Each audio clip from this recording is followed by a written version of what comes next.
Shri P Nandakumar ഒരു പൊതുപ്രവർത്തകൻ എന്ന നിലയിൽ ഒപ്പം തുഞ്ചൻ പറമ്പിൽ ഒരുമിച്ച് സഹപ്രവർത്തകരായി ജോലി ചെയ്തു എന്ന നിലയിൽ, ജോലിയല്ല എങ്കിൽ പോലും ആ സേവനം നടത്തി എന്ന നിലയിലുമൊക്കെ എം ടിയെ അടുത്തറിയാം. ആ അർത്ഥത്തിൽ എം ടിയെ ഈ ഘട്ടത്തിൽ എങ്ങനെയാണ് താങ്കൾ അനുസ്മരിക്കുന്നത്? എം ടി എല്ലാ അർത്ഥത്തിലും നമ്മളെ സംബന്ധിച്ചിടത്തോളം മറ്റൊരു പകരക്കാരനില്ലാത്തൊരു വ്യക്തിയാണ്. ഇപ്പം നേരത്തെ സൂചിപ്പിച്ച പോലെ സിനിമാ ലോകത്തായാലും സാഹിത്യരംഗത്തായാലും നമ്മൾ പലപ്പോഴും എം ടിയുടെ സംഭാവനയെ സംബന്ധിച്ച് വിലയിരുത്തിയിട്ടുണ്ട്.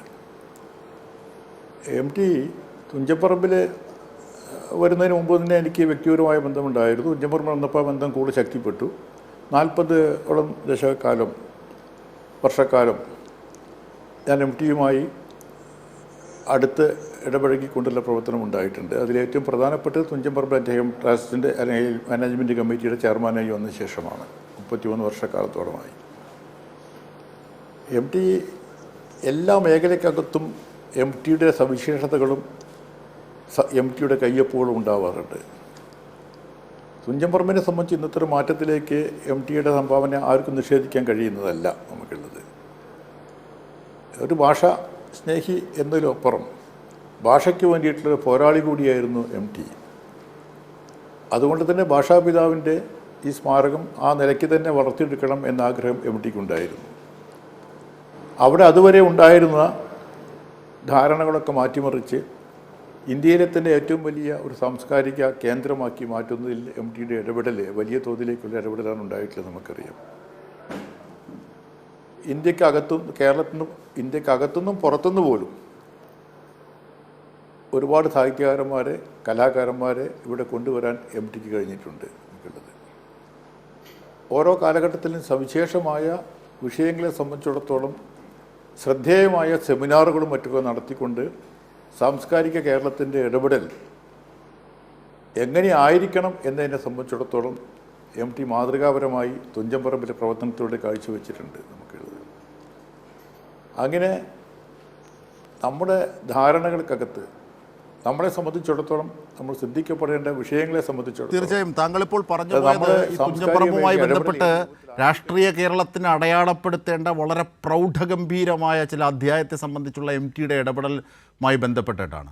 അത് എം ടിയുടെ കഥകളിലൊക്കെയും എം ടിയുടെ കവിതാംശങ്ങളുള്ള കഥകളിലും ആ ഗദ്യങ്ങളിലൊക്കെയും അത് പ്രതിഫലിച്ചിട്ടുണ്ട്. അത് നിർമാല്യത്തിൽ അന്ധവിശ്വാസങ്ങൾക്ക് അല്ലെങ്കിൽ നേരെ തുപ്പുന്ന വെളിച്ചപ്പാടിൻ്റെ രൂപത്തിലായാലും, ഇങ്ങ് മാറാട് കലാപത്തിൻ്റെ ഘട്ടത്തിലെടുത്ത നിലപാടായാലും, നോട്ട് നിരോധനത്തിൻ്റെ ഘട്ടത്തിലെടുത്ത നിലപാടായാലും ഒക്കെ എം ടിക്ക് കൃത്യമായൊരു ഹൃദയപക്ഷ രാഷ്ട്രീയത്തിൻ്റെ ചലനമുണ്ടായിരുന്നു. അത് വളരെ മൗനവും ഗംഭീരവുമായി അദ്ദേഹം അത് അവതരിപ്പിച്ചുകൊണ്ടേയിരുന്നു.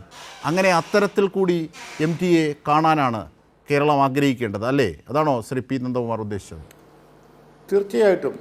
എം ടി കക്ഷി രാഷ്ട്രീയത്തിൻ്റെ വക്താവല്ല, അല്ല. പക്ഷേ എം ടിക്ക് വ്യക്തമായ രാഷ്ട്രീയമുണ്ടായിരുന്നു. എം ടിയെ സംബന്ധിച്ചിടത്തോളം അദ്ദേഹത്തിൻ്റെ കൃതികളിൽ നമുക്ക് കാണാം ശക്തമായ രൂപത്തിലേക്ക് പ്രതിഫലിച്ചിട്ടുണ്ട്. ഇപ്പോൾ താങ്കൾ സൂചിപ്പിച്ച പോലെ തന്നെ നിർമാല്യത്തെ സംബന്ധിച്ചിടത്തോളം നിർമാല്യം ശരിക്ക് വ്യക്തമായ രാഷ്ട്രീയ കാഴ്ചപ്പാട് അവതരിപ്പിച്ചുകൊണ്ടിട്ടുള്ള ഫിലിം തന്നെയാണ്, അല്ലെങ്കിൽ അതിൻ്റെ കഥാരൂപം തന്നെയാണ് അവതരിപ്പിച്ചിട്ടുള്ളത്. നമുക്കറിയാം ആ വെളിച്ചപ്പാടിനെ സംബന്ധിച്ചിടത്തോളം ദാരിദ്ര്യത്തിൻ്റെ ആ കാലഘട്ടത്തിൽ നമ്മളെ ക്ഷേത്ര രംഗത്തൊക്കെ പ്രവർത്തിച്ചിരുന്ന വെളിച്ചപ്പാടുമാരായാലും പൂജാരിമാരായാലും അവസ്ഥയെ സംബന്ധിച്ചിടത്തോളം, അവരുടെ കുടുംബങ്ങളെ സംബന്ധിച്ചിടത്തോളം എത്രത്തോളം ദാരിദ്ര്യത്തിൻ്റെ ഒരു പശ്ചാത്തലത്തിലാണ് അവർ ജീവിച്ചിരുന്നതെന്ന് പച്ചയായ രൂപത്തിലേക്ക് അവതരിപ്പിക്കുകയാണ് നിർമ്മാണത്തിൽ കൂടി ചെയ്തത്. നമുക്കറിയാം വരുന്നത് ആ വെളിച്ചപ്പാടിൻ്റെ അവസാനത്തിൽ വീട്ടിലേക്ക് കടന്നു വരുമ്പോൾ നാരായണി എന്നൊരൊറ്റ വിളിയിൽ കൂടി തൻ്റെ നിസ്സഹായതയാണ് ആ വെളിച്ചപ്പാട് പ്രകടിപ്പിച്ചത്. അതിനുള്ള മറുപടി, നാരായണയുടെ മറുപടിയെ സംബന്ധിച്ചിടത്തോളം ഈ കേരളീയ സമൂഹത്തിൻ്റെ മനസാക്ഷിയെ ഉണർത്തുന്ന രൂപത്തിലേക്കുള്ള മറുപടിയാണ് അതിൽ വന്നത്. ആ കാലഘട്ടത്തിൻ്റെ ഉള്ള ദാരിദ്ര്യത്തിൻ്റെ അവസ്ഥ, ഈ ഭഗവതിക്ക് വേണ്ടി എല്ലാം സമർപ്പിച്ച ഒരു വെളിച്ചപ്പാടിനെ സംബന്ധിച്ചിടത്തോളം തൻ്റെ ജീവിതം ത്യജിക്കേണ്ടി വന്നതിൻ്റെ സാഹചര്യത്തെ സംബന്ധിച്ചിടത്തോളം എല്ലാം ഒക്കെ പച്ചയായിക്കൊണ്ട് അവതരിപ്പിക്കുകയാണ്. അദ്ദേഹത്തിൻ്റെ എല്ലാ നോവലുകൾക്കും നമുക്ക് കാണാം സാധാരണ മനുഷ്യൻ്റെ ജീവിതമാണ് അദ്ദേഹം ചിത്രീകരിച്ചിട്ടുള്ളത്. തനിക്ക് ചുറ്റുമുള്ള മനുഷ്യന്മാരുടെ, അവരുടെ കുടുംബത്തിൻ്റെ, അവൻ്റെ ജീവിതത്തിൻ്റെ, അവൻ്റെ സാമൂഹ്യ പശ്ചാത്തലത്തിൻ്റെ ഒക്കെ വ്യക്തമായ രാഷ്ട്രീയമാണ് എം ടിയിൽ പ്രകടിപ്പിച്ചിട്ടുള്ളത്. അത് നമുക്ക് അപ്പോൾ എം ടിക്ക് രാഷ്ട്രീയം ഉണ്ടായിരുന്നു, ഇല്ല എന്ന് പറയുന്നത് വസ്തുതയ്ക്ക് നിരക്കുന്നതല്ല. അദ്ദേഹം താങ്കൾ സൂചിപ്പിച്ച മാറാട് കലാപത്തിൻ്റെ മാത്രം അല്ല, നമുക്കില്ല മുത്തങ്ങ സംഭവം ഉണ്ടായി. കേരളത്തിനാകെ പിടിച്ചു കുലുക്കിയിട്ടുള്ള ഒരു സംഭവമാണത്. കേരളത്തിനെ സംബന്ധിച്ചിടത്തോളം മനുഷ്യൻ്റെ മനസാക്ഷിയെ ഞെട്ടിപ്പിക്കുന്ന തോതിലേക്കുള്ള ഭീകരമായ സംവിധാനമാണ് അവിടെ അഴിച്ചുവിട്ടത്. അതിനെതിരായിക്കൊണ്ട് പരസ്യമായി പ്രകടിപ്പിച്ച ആ സ്ഥലത്ത് പോവുകയുണ്ടായി എം ടി, നമുക്കറിയാം.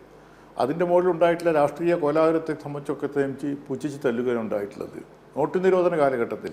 അങ്ങനെ മനുഷ്യ സമൂഹത്തിനകത്ത് ഇത്തരം ഉണ്ടാകുന്ന ഏത് വിഷയങ്ങളെ സംബന്ധിച്ചിടത്തോളം, നമ്മുടെ സാധാരണ മനുഷ്യന്മാരെ ബാധിക്കുന്ന ഏത് വിഷയത്തെ സംബന്ധിച്ചിടത്തോളം എം ടി ശക്തമായി പ്രതികരിച്ചിട്ടുണ്ടായിരുന്നു. എം ടിക്ക് വ്യക്തമായൊരു കാഴ്ചപ്പാടുണ്ടായിരുന്നു എന്നാണ് എൻ്റെ അദ്ദേഹത്തിൻ്റെ അഭിപ്രായം. എനിക്ക് അദ്ദേഹവുമായി അടുത്ത ഒരു സ്നേഹബന്ധം, വ്യക്തിബന്ധം, സഹോദര ബന്ധം ഒക്കെ ഉള്ളൊരു വ്യക്തിയാണ് ഞാൻ. ദശകങ്ങളായിട്ട് ആ ബന്ധം പുലർത്തിയിട്ടുണ്ട്. എല്ലാ വിഷയങ്ങളെ സംബന്ധിച്ചിടത്തോളം അദ്ദേഹം സംസാരിക്കാറുണ്ട്. രാഷ്ട്രീയ പ്രശ്നങ്ങൾ സംസാരിക്കാറുണ്ട്, സാമൂഹ്യ വിഷയങ്ങൾ അവതരിപ്പിക്കാറുണ്ട്, സിനിമാ രംഗത്തുള്ള പുതിയ ചലനങ്ങളെ സംബന്ധിച്ച് സംസാരിക്കാറുണ്ട്, സാഹിത്യ മേഖലയ്ക്കകത്തുള്ള ഇപ്പോഴത്തെ ചില പ്രവണതകളെ സംബന്ധിച്ച് സംസാരിക്കാറുണ്ട്. അതിനു വേണ്ടി നടത്തുന്ന ചില പ്രവർത്തനങ്ങളിലുള്ള വൈകല്യങ്ങൾ ചൂണ്ടിക്കാണിക്കാറുണ്ട്, എല്ലാം പറയാറുണ്ട്. അതിലൊക്കെ അദ്ദേഹത്തിന് ഈ സാമൂഹ്യ പുരോഗതി വ്യക്തമായൊരു കാഴ്ചപ്പാടുണ്ടായിരുന്നു. എം ടി ഒരിക്കലും സാധാരണ മനുഷ്യനെ തള്ളി പറഞ്ഞിട്ടില്ല.